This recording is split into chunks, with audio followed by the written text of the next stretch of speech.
tout le monde, ici Tata Nexua pour une vidéo Tata vous thème écriture, mais elle aurait pu aussi s'intituler Tata vous thème auteur. Un petit peu différent de d'habitude puisque nous allons donner une définition de la littérature. Roulement de tambour, drama en cours, oui c'est notre mission du jour. Donc, littératurez-moi pas ce générique.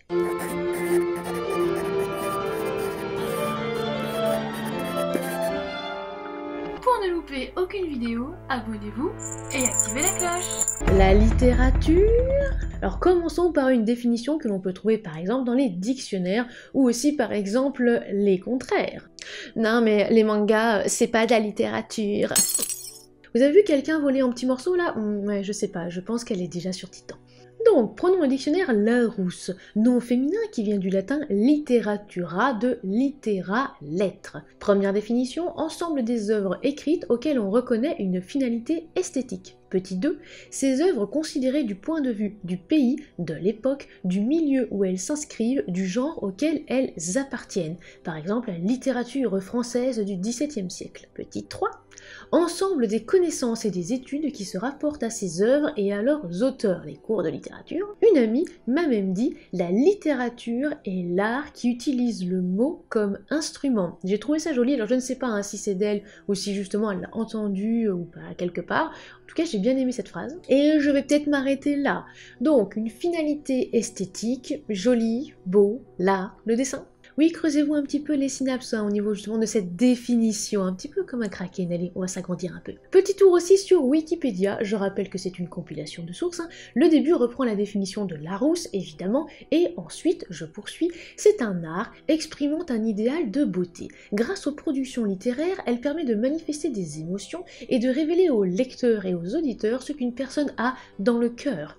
La littérature vise à éduquer, à communiquer des pensées, à influencer et même à séduire. La littérature constitue un héritage patrimonial et peut concourir à la préservation du patrimoine d'un pays lorsqu'elle en souligne les valeurs, la culture et la civilisation. Oh oui, finalement c'est peut-être pas si simple. Un petit peu plus loin, la littérature se définit en effet comme un aspect particulier de la communication verbale, orale ou écrite qui met en jeu une exploitation des ressources de la langue pour multiplier les effets sur le destinataire. Oh oui, ça me fait de l'effet. À quoi ça sert?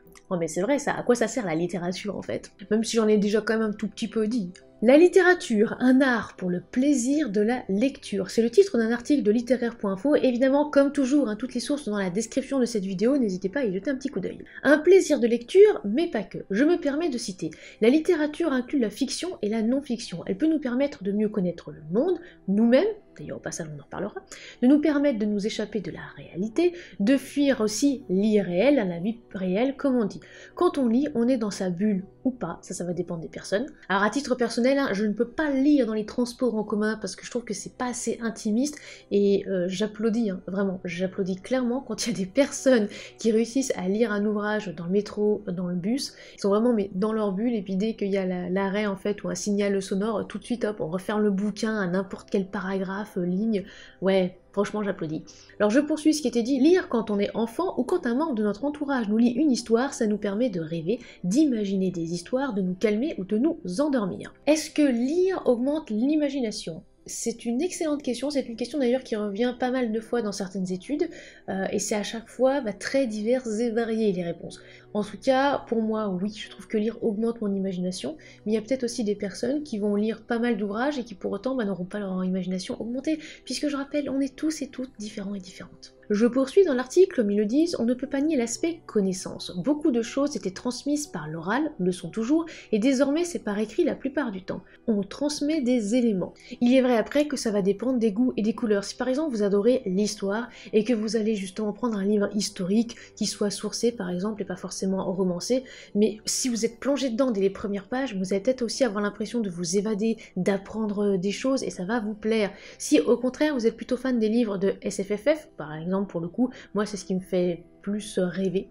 Si au contraire vous êtes plus fan, comme moi, des livres de SFFF, ben peut-être que vous allez rêver, mais directement, d'exploration spatiale, d'extraterrestres, d'avenir, de peuples différents. Et si vous êtes plutôt fan de romances, bon malheureusement il y a souvent aussi qui sont hétéronormés, c'est vrai que pour les romances LGBT il faut un petit peu creuser, il y a peut-être que dans le lire va aussi mais aiguiser votre imagination, va titiller votre curiosité, va vous donner justement envie de faire des petites choses tard le soir. Bref, et côté manga, oui, les mangas, c'est de la littérature aussi, voilà. Je sais que je vais certainement me faire des ennemis avec cette vidéo, mais c'est le cas, puisqu'en réalité, le manga reprend en tout point la définition que j'ai donnée juste avant, et oui, c'est de la littérature. Alors oui, ça ne vient pas de France, entre guillemets. Je déteste dire cette phrase, mais je pense que peut-être que pour que ça rentre dans certains cerveaux humains, il va falloir le dire. Pour autant, ça reste de la littérature. Donc si votre enfant en lit, ne dites pas au reste de la famille ou à vos amis adultes, hein, non mais il ne lit pas, il dépense tout son argent de poche dans les mangas.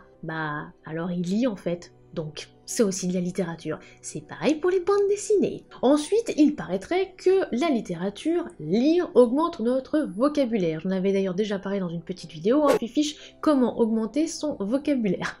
Pour ma part, ça ne fonctionne pas. C'est pareil avec l'amélioration de l'orthographe. À chaque fois justement que je tombe sur un article, ah mais pour améliorer votre orthographe, il vous suffit de lire. Il vous suffit de lire. Bah non, désolé. Je lis pourtant pas mal parce que je dépasse facilement le livre par semaine, que ce soit petit ou gros, ça dépend après, hein. Forcément ça peut être aussi 3 par semaine. Pour des ouvrages jeunesse, à un moment au niveau des SP, j'avais 3 ouvrages jeunesse à chroniquer, effectivement là je crois qu'en une semaine ou en 10 jours j'en avais lu 3. Voilà, et pourtant admirez mon faible niveau d'orthographe et d'autres petites choses, donc non, ça ne marche pas pour tout le monde ça. Après, il faut pas non plus aussi oublier, la littérature, ça a effectivement un côté divertissant. On peut aussi tout simplement lire pour se détendre, ne rien attendre d'autre que de passer le temps, être détendu.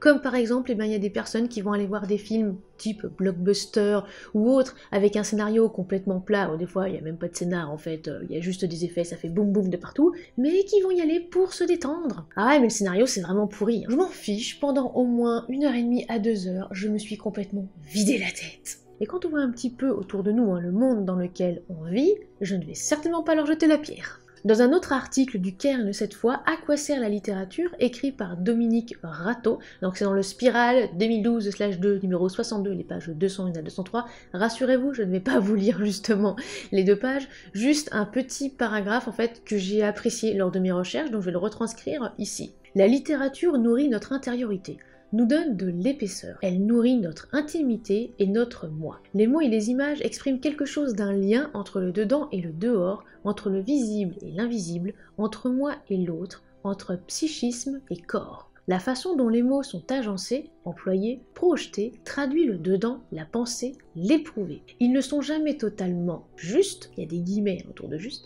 mais les artistes travaillent beaucoup pour s'approcher de la justesse des mots et des images. Ils disent et redisent, font et défont, jusqu'à être au plus près de ce qu'ils ont envie d'exprimer. Et je poursuis un petit peu plus loin, pourquoi partager la lecture de livres d'images de fiction avec tous et avec les tout petits? Les histoires en mots et en images multiplient les possibilités de représentation. Je m'incruste juste pour un petit peu rappeler la petite vidéo sur la diversité, arrêtez de nous obliger avec ça, petite fiche qui parle aussi de représentation et de l'importance de la représentation. Je reprends. En partageant la lecture de livres d'images de littérature, nous avons mesuré que ces autres formes de représentation que sont les images apportent une dimension complémentaire aux mots, une possibilité supplémentaire de dire quelque chose de l'indicible. Fin justement de cette petite citation. Alors oui, du coup, ça sert, c'est utile, mais arrêtez avec les injonctions.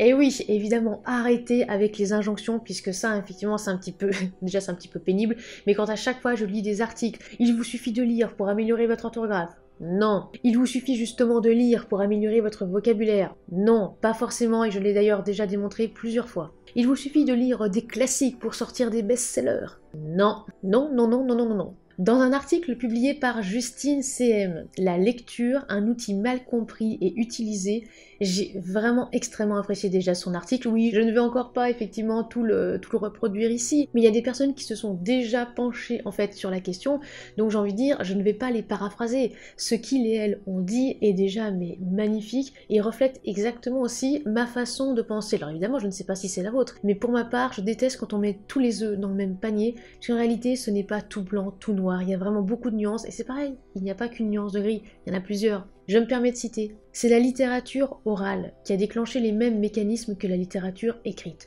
Construire des images mentales, développer l'imaginaire, etc. Raconter des histoires de manière orale est une autre manière de coucher ces histoires. Passer par l'écrit ensuite, oui. Renier ou sous-estimer la tradition orale, non. Lire tant de livres, sinon c'est pas bien. Qui êtes-vous pour ramener la littérature à des maths d'école primaire? Qui êtes-vous pour décréter qu'en dessous d'un certain quota, c'est pas bien? Nous ne sommes pas bien compris, là, expliquez-vous. C'est vrai que là, j'aimerais bien revenir un petit peu là-dessus, parce que je le revois aussi beaucoup, surtout sur Twitter. Par exemple, des tweets qui sont là en mode « Non, mais pour bien écrire, il faut lire, etc. » Alors, ça s'entend avec vraiment une question que je vais poser. Lire quoi? Puisqu'en réalité, même sans vous en rendre compte, vous allez lire tous les jours. Vous allez peut-être même écrire tous les jours, que ce soit même au niveau mental. Hein. Quand je dis justement écrire tous les jours, parfois ça peut même être dans votre tête, que vous avez justement envie d'écrire, que vous avez une idée qui germe, etc. Tout ça justement, ça participe aussi au processus. Et vu que comme on l'a vu, beaucoup d'œuvres font partie de la littérature, oui, les mangas, la bande dessinée aussi. Tout comme justement qu'il y en a encore qui râlent en disant que la romance c'est pas de la littérature, voyons. Si, la romance est de la littérature aussi. Et non, ce n'est pas un sous-genre. Non, c'est difficile aussi d'écrire une romance. Et si justement vous ne me croyez pas, eh bien, essayez d'en écrire une. Voilà. Et puis aussi, non seulement essayez, mais je vous lance aussi le défi d'être publié dans une grande maison d'édition. Voilà. Comme ça, on va voir si c'est si facile que ça. Bref, ce n'est pas justement parce que vous allez lire 10 livres par semaine que ça y est, votre vocabulaire sera génial, waouh, etc.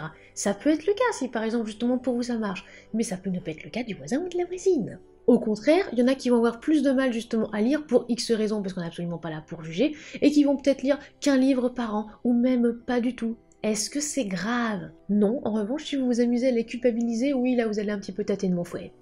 Je poursuis. N'oublions pas que la littérature ne se limite pas à une langue, et qu'il y a des langues qui ne sont qu'orales.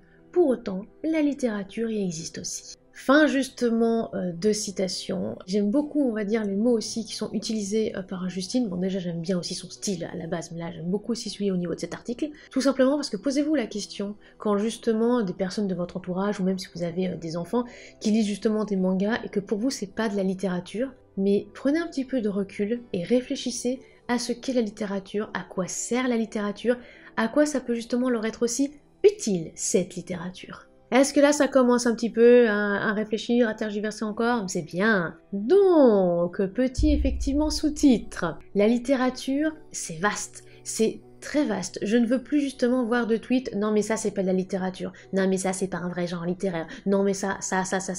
Stop! Les bandes dessinées, les mangas, que vous soyez enfant, adulte, un chat, un tardigrade, c'est ok, c'est de la littérature. Que vous appréciez lire des livres de la SFFF ou au contraire de la littérature dite blanche, que ce soit des témoignages, que ce soit des livres historiques, ou aussi tout simplement que vous préférez lire des livres de cuisine, oui, ça existe aussi. Est-ce que je suis là justement pour vous juger? Non. En plus, il paraît que ça se vend très bien les livres de cuisine comme les livres de développement personnel. On y reviendra là-dessus sur les livres de développement personnel un peu plus tard. Donc pas dans cette vidéo, mais peut-être une prochaine, puisque justement je vous ai posé la question récemment sur les réseaux sociaux, qu'est-ce que vous en pensiez de cela? La littérature, ça peut vous permettre de vous évader, de vous détendre, de vous chauffer. Oui, je sais que ça peut choquer, hein. Il y a quelques temps, il y a des personnes qui avaient utilisé des livres pour se chauffer, ça avait choqué. Mais je rappelle tout de suite, oui, il y en a qui vont chérir les livres, vraiment, mais comme des bijoux, je ne les juge pas. Tout comme je ne juge pas les personnes qui, si elles n'ont absolument aucun moyen de se chauffer, eh bien vont utiliser les ouvrages qu'ils possèdent. Vous pouvez aussi corner les pages d'un livre si c'est le vôtre. Alors je sais que certains vont être horrifiés, je l'ai fait une seule fois pour le livre justement de Nissa, mon parcours de bypassé, parce que clairement je pouvais pas avoir un crayon et une feuille à côté, c'était pas possible, et puis j'avais pas plusieurs marque-pages. Que vous soyez choqués, voilà, pourquoi pas. Mais quand je vois des fois des personnes qui se permettent d'insulter, les personnes qui cornent les pages, que ce soit d'ailleurs soi-disant pour rire ou quoi que ce soit, personnellement ça me fait pas rire. Les personnes font absolument ce qu'ils et elles veulent de leur ouvrage. À partir du moment où ça leur appartient, c'est leur objet. Je sais que ça peut paraître un petit peu bizarre dit comme ça, mais c'est le cas. Vous pouvez donner votre livre, le mettre dans une boîte à lire, ou tout simplement aussi le vendre, sachant que je ne parle pas des SP, hein. Ne me faites pas dire ce que j'ai pas dit. Les SP, à savoir du coup les services presse, évidemment, ça ce n'est pas à vendre, sauf si justement l'auteur ou l'autrice vous a autorisé, mais très souvent ce n'est pas le cas. On vous offre un service presse, après très souvent, soit je les garde, soit je demande à l'auteur et à l'autrice si je peux le recycler. Mais me faire de l'argent dessus, non, je me sentirais un petit peu mal en fait par rapport aux auteurs et aux autrices. Bref, faites-le vivre votre livre. Emmenez-le partout avec vous ou au contraire, laissez-le justement dans votre bibliothèque si vous appréciez regarder justement les dos, effleurer les dos avec vos doigts. Peu importe, mais en fait, arrêtez de juger les autres. Voilà, c'est chacun et chacune a sa façon de faire et puis basta, c'est pénible. Puis allez manger vos cookies, ouais, voilà, allez manger vos cookies. En bref... La littérature. Bah oui, c'est quoi la littérature finalement? On a vu la définition au début et je la rappelle. C'est l'ensemble des œuvres écrites. Ensemble des œuvres écrites, je le répète. Je garderai cette définition tout simplement parce qu'on le sait, la littérature est vaste. Ça va aussi évoluer avec le temps. Ça évolue au fil des décennies, des siècles. Donc c'est pour ça qu'il ne faut pas du tout la réduire en mode non mais la littérature, c'est que les romans de la littérature blanche. Non, mais la littérature en fait ça n'inclut pas les mangas et les bandes dessinées. Ah si. Donc prenez un petit peu de recul. À quoi ça sert? À tellement de choses que j'ai envie de vous demander là pour ce petit... En bref, à quoi ça sert la littérature? À quoi ça vous sert la littérature? Alors n'hésitez pas effectivement à répondre en commentaire. Arrêtez de juger, de sous-estimer tel genre, de sous-estimer telle lecture. Et je pense aussi que je pourrais rajouter les techniques ou les habitudes, par exemple, des personnes. Oui, il y en a qui cornent les pages, il y en a qui utilisent au contraire des marque-pages, il y en a qui utilisent des tickets de métro.